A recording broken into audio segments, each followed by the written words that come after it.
জাগ্রত ହୁଅ। ତାତିଠୁ ବଳିଯାଇଛି ବିଦ୍ୟୁତ୍ ଯାତନା।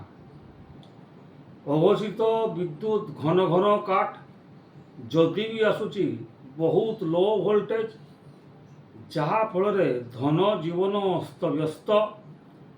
କୌଣସି ତାହିଁରେ ଶାନ୍ତି ମିଳୁନି। ପ୍ରତ୍ୟେକ ମୁହୂର୍ତ୍ତରେ ବିଜୁଳି କାଟୁଛି ଏବଂ ଯଦି ଦେଉଛି ତାହେଲେ ଦେବା ଯାହା ନାଇଁ ଦେବା ତାହା। ନା ଫ୍ୟାନ୍ ଘୁରି ପାରୁଛି ନା କିଛି ହେଇପାରୁଛି। ତେଣୁ ଏହି ପ୍ରକାର ପରିସ୍ଥିତି ବର୍ତ୍ତମାନ ଟାଟା ପାୱାର ସମଗ୍ର ମୟୂରଭଞ୍ଜରେ ତାର ତାଣ୍ଡବ ଲୀଳା ସୃଷ୍ଟି କରୁଛି। କୌଣସି ସମୟରେ ବିଦ୍ୟୁତ୍ ମିଳୁନି, ଯାହାଫଳରେ ବୁଢ଼ା ବୁଢ଼ୀ, ରୋଗୀ, ଛୋଟିଆ ଛୁଆ ସମସ୍ତେ ଏତେ ଅସୁବିଧାର ସମ୍ମୁଖୀନ ହେଉଛନ୍ତି, ଯେଉଁଟାକି ଆପଣଙ୍କର କଥାରେ ଏକ୍ସପ୍ରେସ୍ କରିହେବନି।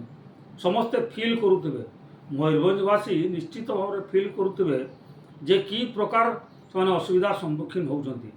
ତେଣୁ କୌଣସି ପ୍ରକାର ଏହାର ଗୋଟେ ସମାଧାନର ବର୍ତ୍ତମାନ ପର୍ଯ୍ୟନ୍ତ ସଲ୍ୟୁସନ୍ ମିଳୁନି।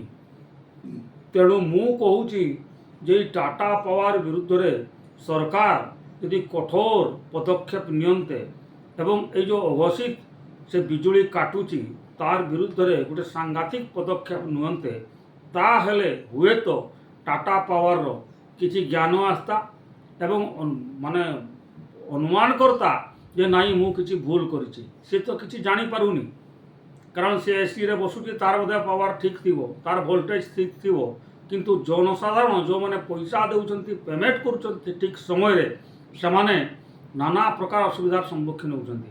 ତେଣୁ ମୁଁ ସମସ୍ତଙ୍କୁ ନିବେଦନ କରିବି, ଅନୁରୋଧ କରିବି, ପୂର୍ବରୁ ଥରେ କହିଥିଲି, ଆଉ ଥରେ ବର୍ତ୍ତମାନ କହୁଛି ଯେ ଏହା ବିରୁଦ୍ଧରେ ମୟୂରଭଞ୍ଜବାସୀ ଆପଣମାନେ ସଜାଗ ହୁଅନ୍ତୁ ଏବଂ କି କରାଯାଇପାରିବ, କେମିତି ଏହାକୁ ଟାଟା ପାୱାରକୁ ଖେଦି ହେବ, ପେଡ଼ି ପୁଟଳା ଧରିକି ତାକୁ ପଠେଇ ହେବ, ସେ ବିଷୟରେ ଆପଣମାନେ ଯତ୍ନବାନ ହୁଅନ୍ତୁ ଏବଂ ଠୋସ୍ ପଦକ୍ଷେପ ନିଅନ୍ତୁ। ଧନ୍ୟବାଦ, ନମସ୍କାର।